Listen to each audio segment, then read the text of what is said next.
Kasih. Saya kebetulan ada tamu di rumah, jadi saya pulang. Assalamualaikum. Waalaikumsalam. Assalamualaikum warahmatullahi wabarakatuh. Waalaikumsalam warahmatullahi wabarakatuh. Pemirsa, kita jumpa lagi di ruang tayang dibacain berita.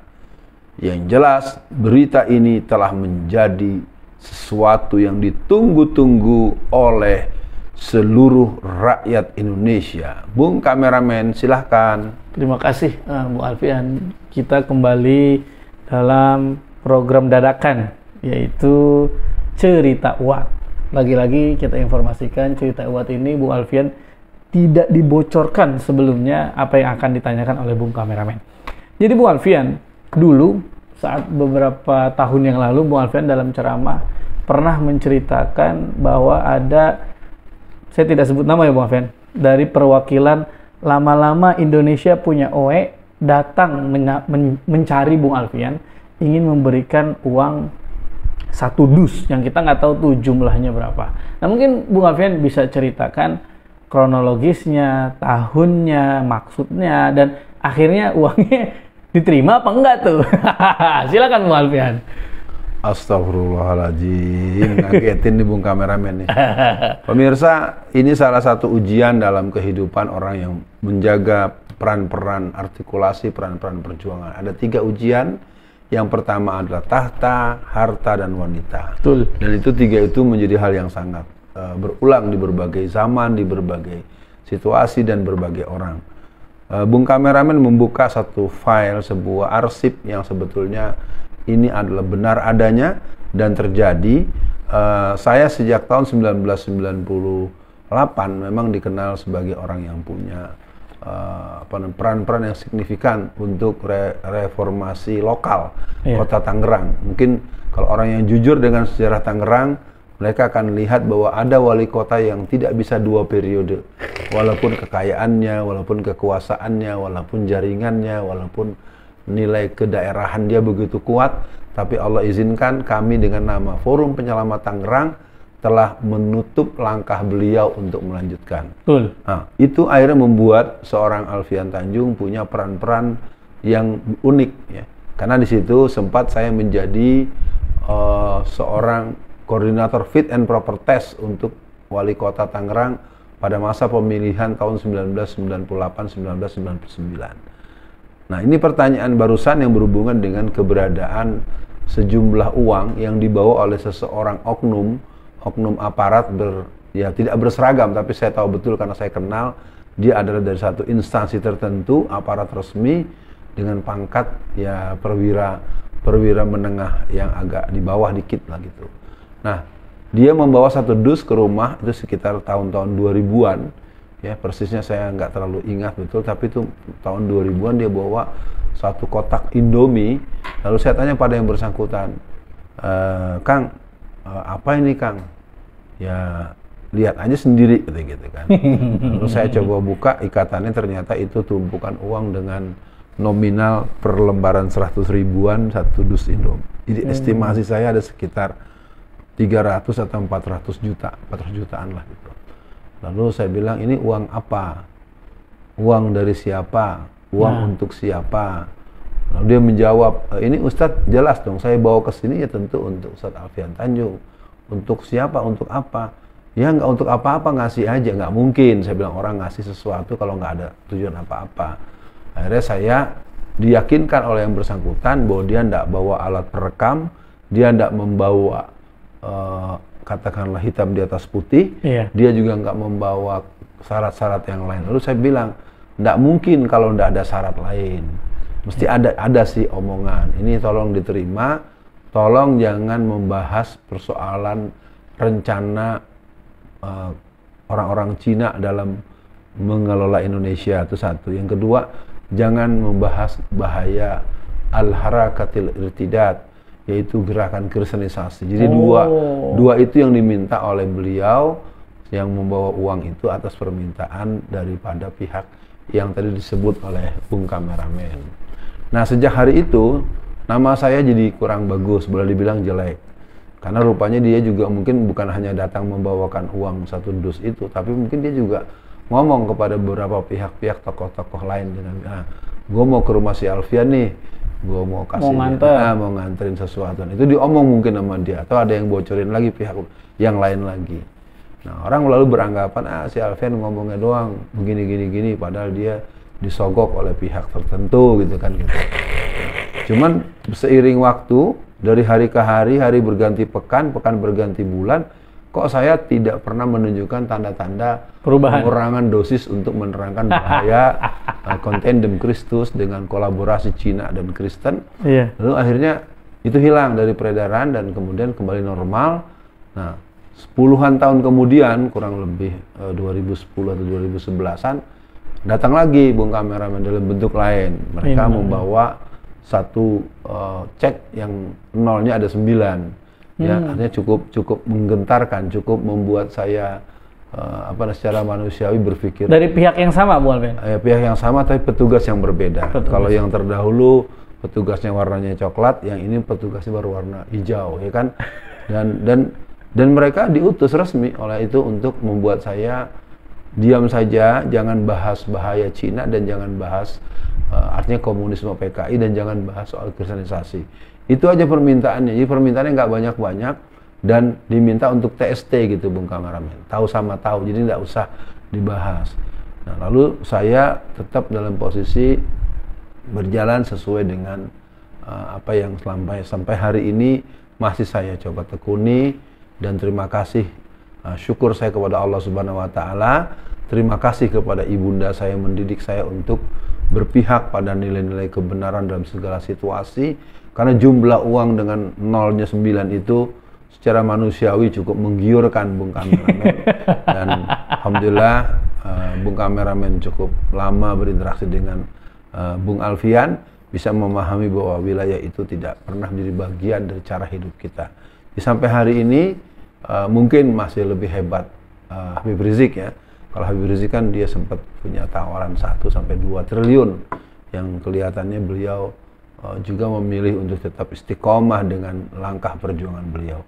Ya, itu mungkin sekedar sedikit kerja istiqomah kecil-kecilan yang masih butuh dilatih, digembleng agar juga menjadi warisan legacy buat anak-anak dan cucu-cucunya dari saya, sehingga mereka semua tetap menjadi orang yang mulia, kaya raya, dan hidupnya mulia dengan kelimpahan harta yang halal. Amin. Dan kemudian mereka matinya masuk surga semuanya. Amin. Ya, Bu Alfian, yang ingin saya tanyakan adalah, tahu dari mana Bu Alfian kalau mereka petugas dari Lama-Lama Indonesia Punya OE, Bu Alfian? Apakah dia cerita itu? Satu, Bung Alfian. Kemudian yang kedua, bagaimana cara Bung Alfian menolak tersebut? Berarti kan dari cerita ini Bung Alfian menolak kan? Nah, itu bagaimana cara Bung Alfian menolaknya? Apakah dulu pergi-pergi atau saya tidak terima, saya gini-gini? Karena kan Bung Alfian kan tadi cerita sempat merasakan namanya jadi jelek. Berarti kan bisa jadi pihak Lama-Lama Indonesia Punya OE ini ngerasa uangnya udah diterima oleh Bung Alfian. Tapi Bung Alfian nolak, bisa jadi beliau yang ngirim itu yang make. Jadi seolah-olah udah diterima oleh Bung Alfian, atau gimana Bung Alfian? Ya, yang jelas yang bawa uang itu pulang dengan membawa uang lagi, karena bentuknya cash ya, yang pertama itu. Ya, saya bilang enggak, saya tidak, dalam kehidupan saya yang sederhana ini, kehidupan seperti ini, saya tidak menempuh dan tidak bersedia menerima uang ini. Ya, saya tahu itu uang karena dia nggak ngomong juga mulanya, karena saya pertanyakan, akhirnya saya kelet, saya oh ini uang. Buat apa bawa duit banyak-banyak begini? Emang siapa saya? Tapi begini Bung Kameramen, poin pertama tadi kan tahu dari mana. Cuman mungkin buat saya terus terang pada pemirsa, jadi saya tambah sedih ya, tambah galau di hati saya. Berarti boleh jadi orang yang lebih hebat dari saya, yang lebih alim dari saya, yang lebih pintar dari saya, yang lebih pengalaman dari saya, yang lebih tua, yang lebih terkenal, udah selesai. Itu dia tadi persoalan. Jadi artinya jadi perhatian buat semua. Mari anak-anakku, teman-teman dan para santri-santri yang ada di seluruh Indonesia dan para angkatan muda milenial masa depan akhir zaman, supaya Anda menjaga diri.